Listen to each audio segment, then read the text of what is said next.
Hello ladies and gentlemen, Willie here. Today I wanted to go over some of the larger changes that happen in TBC that you might just have forgotten about. Throughout the duration of vanilla WoW back in the day, there was certainly a lot of experimentation as to what actually works for talents, itemization, and how each class performed in their various roles.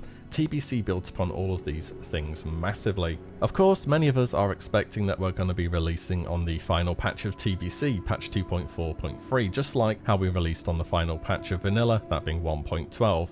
And by this point there were so many more big changes that had entered the game that made your experience so much different than they would have been at the start of the expansion. Some of these are more impactful than others for sure, but I think everything I'll go over today will either be in from day one or not at all, as these aren't really big changes that defined a patch back during TBC, but certainly went a long way to change how the game was played. So let's get into it. Area of effect damage caps. So I touched briefly on this in another video. Today I'm going to give you the full rundown of how exactly they work. This happened in patch 2.2 and was put into the game more or less to nerf AoE farming techniques that have been going on for some time. If you need to understand why AoE farming had to be nerfed, go type Mara 1 pull into YouTube and see for yourself. And people hadn't even figured stuff like this out back in vanilla either. Also, some of the info on the caps is a bit lacking, shall we say. Honestly, this could be something where Blizzard needs to go and have a proper look into their reference client later on down the line. I'm going to give you the theory on how it works. As for what the damage caps will actually be for different spells, we'll have to wait and see on that one, okay? Each rank of a spell has a damage cap. Once that cap is reached, the spell will deal less damage to each mob in a zone,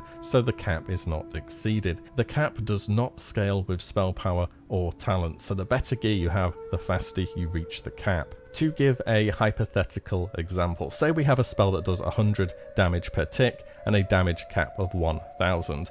Versus one enemy, each tick deals 100.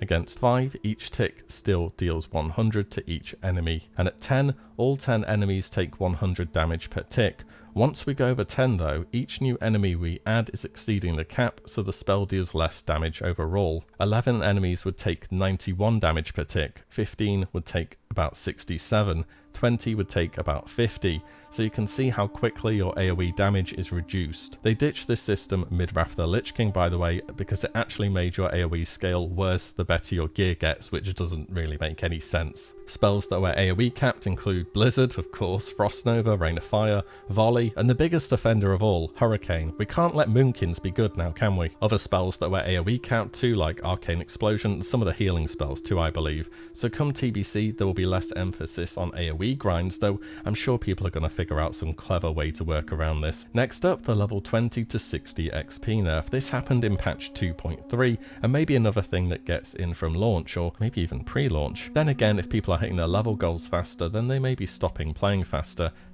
Maybe it won't be an after all. This aimed to get you from that character create screen to Outland quite a bit sooner. The changes reduced the amount of XP required for each level between 20 and 60 by about 15%. In total, this meant that a character after the nerf to the XP who had just reached level 60 would have only been around level 55 previously. That's quite a big difference. On top of this, quests above level 30 now also gave more XP. Certain outdoor elite quests had also been changed so that they were much more accessible to solo for your average player, and dungeon loot had largely been reworked just to make them better than they were previously. On top of this, the level range for certain dungeons were narrowed. Blizzard wanted you to be able to finish a dungeon if you're a high enough level to start it. Uldaman is a pretty big culprit of doing this in Classic, where it starts off at the mid to late level 30s and then the last boss is level 47 for some reason. And not to forget an entirely new questing hub in Dustswallow Marsh called Mudsprocket to help you through the level 30 to 40 bracket a little bit easier. I don't ever remember having any issues around that level bracket personally, but hey, it's a new place to check out, so that's not a bad thing, I guess. It's a neutral questing hub too, in case you were wondering. Questing has always been such a huge part of WoW,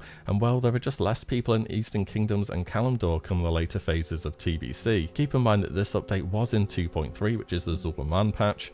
The more I think about it, the more I could see this coming at a later patch, potentially. Let me know what you think. Another one from 2.3, and this one I can certainly see being in from launch to the Guild Bank. So much drama has happened over the years, from the wrong people getting permissions to this communal storage facility. This was pretty much made so that guilds no longer had a designated banker that only one person could ever really control. Through doing this, a bunch of trusted guild members could distribute, organize, and store items needed by players within the guild. This was far more expensive than any personal bank was to unlock fully though, costing many thousands of gold to get hold of the later tiers. Having a look online for the exact prices, they do escape me a bit at the moment, but as far as I'm aware, to have a fully unlocked guild bank is a 5-digit figure. Either way, this will be a very nice addition to allow guild masters to much more easily store items in preparation for different phases coming. So that's 2 changes from patch 2.3, but why not make it 3? Because 2.3 was when the dead zone for hunters died. Well, sort of at least. It's changed to be much less of an annoyance. So if you aren't a hunter player or just a class that uses a bow in general, you may not have had to experience this little quirk, but ranged weapons have a minimum 8-yard range. When inside that position, they could only melee you. However, melee range is 5 yards. This means if you position yourself well between these two values, a person cannot hit you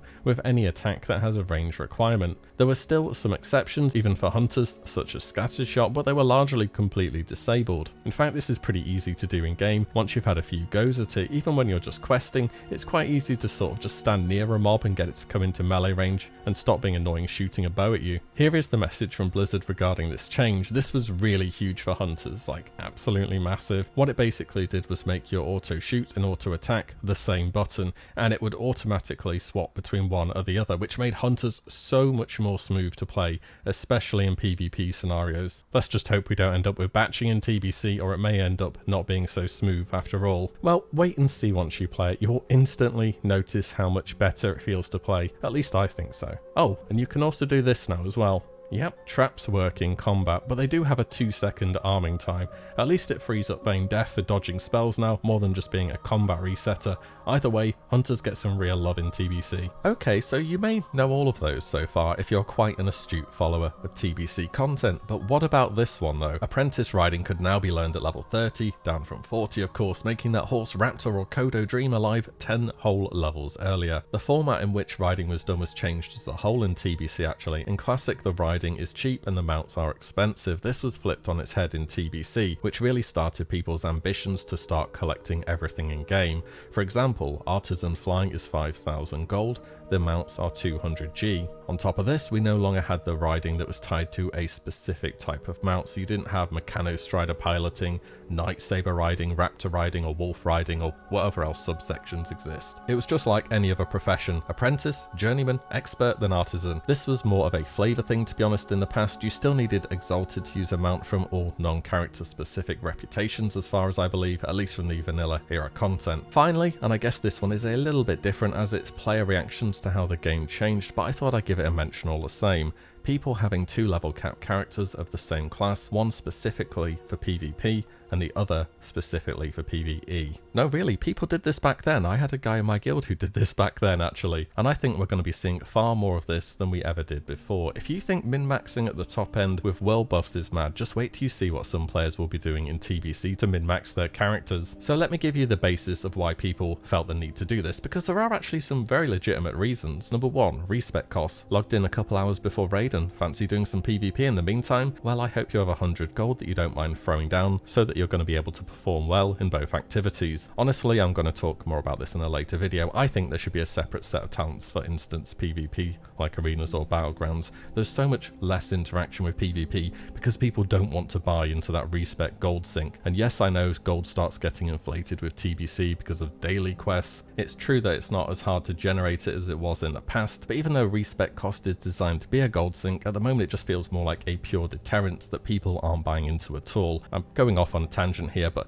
having a dedicated PvP character means you are always spec'd correctly. Just imagine at present being a Fury prot warrior for raid and then trying to do some battlegrounds that your spec would just be completely useless. Number 2, and this is the bigger one, professions. So in TBC, professions are more important than they are in Classic, and by a pretty large margin as well, to be honest. And for many classes, there are optimal PvP and PvE professions, and they aren't always the same. In fact, they are rarely the same. In PvP, pretty much everybody wants to go enchanting, as without it you can't get access to ring enchants at all, which are all fairly minor, but they are a numerical advantage over those who didn't choose that profession. There's no discussion question about that. If you're a rogue, you want the engineering goggles, which slightly increase stealth detection. Everybody knows how important it is to get the opener as a rogue, and this profession allows you to pick up an item with this effect that is also very well itemized. Classes that use two-hand weapons, rep pallies and warriors, will want to be blacksmithing, specifically a master hammersmith for Deep Thunder, and later everybody's favourite RNG pinata, Stun Herald. It's the same story for Enhancement Shaman with Dragon Strike and later Dragon Maw, but they can also use them very well in PvE. Onto the PvE side, we can talk blacksmithing again, because now you would much rather be a master swordsmith to get Lionheart Champion, which can later be upgraded to Lionheart Executioner.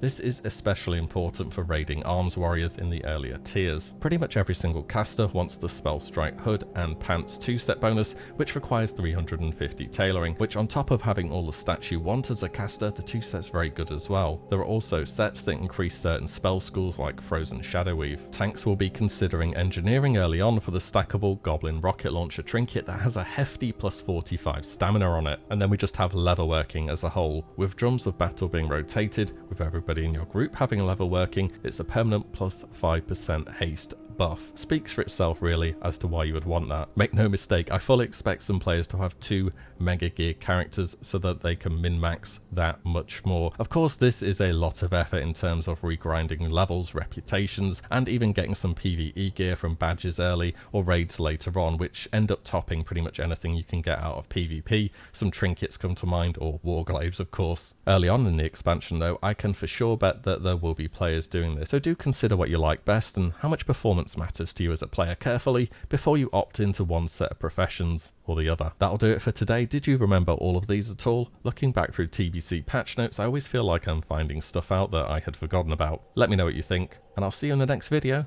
very soon. If you like what you see, give the video a like and subscribe, as there'll be plenty more to come. Take care guys, and I'll see you all in the next one.